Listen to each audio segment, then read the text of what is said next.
nandoon. Hallelujah. Ilang libong mga NP, mga komunista, nandoon. Galing sa Cebu, Bacolod, Santa Rita Tarlac, maliit na baryo, 33 ka NP, pumunta roon. Si Padre Rilindo na converted dito, nagmamanman, na-converted siya nag-lead ng 23. Una, 10 bumaril sa akin. Kalawa, 10. Katatlo, grupo ng taga Santa Rita. 13.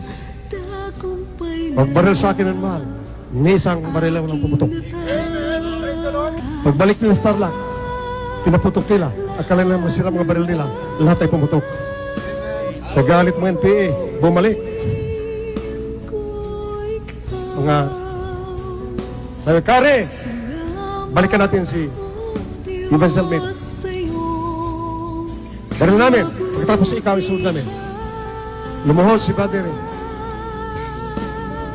Manalangin. Sabi niya, sandala, manalangin ako. Yung dating NPA na converted dito, pamangkin ni Commander Dante. Lumundol, bin mahal. Natakot mo NPA, nagtakbuhan sila. Sabi nila, pagkakataon lang yan. After 1 week, bumalik ka after 1 week. The same story, nanalangin si Padre. Lumindol muli. Imagine, gano'ng kabait na Diyos, gano'ng kadakila. Naglindol lang dahil sa akin. Amen! Praise the Lord!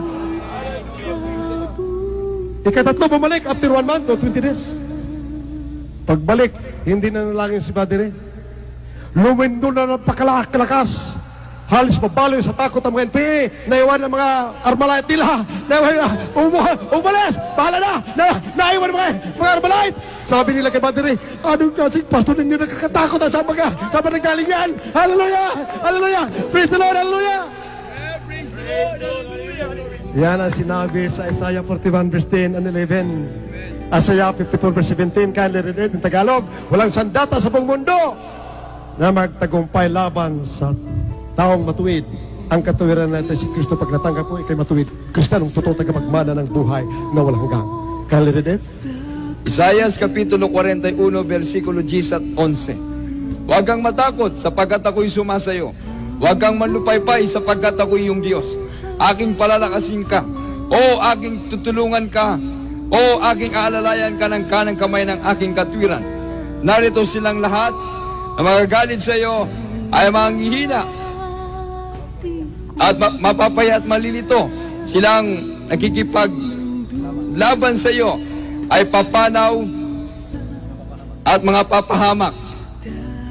Tingnan mo, Isaiah 54 verse 17. Kindly read it. Beloved Brother Frank. Si Barb, excuse me, minamahal, but still countrymen. Gano'n katotoo?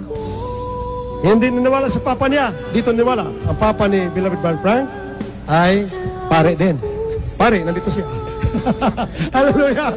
Praise the Lord! Roman Catholic Priest, hallelujah! Pare ni Brother Frank. Ito ngayon is isa sa mga preachers ng Jesus Miracle Service.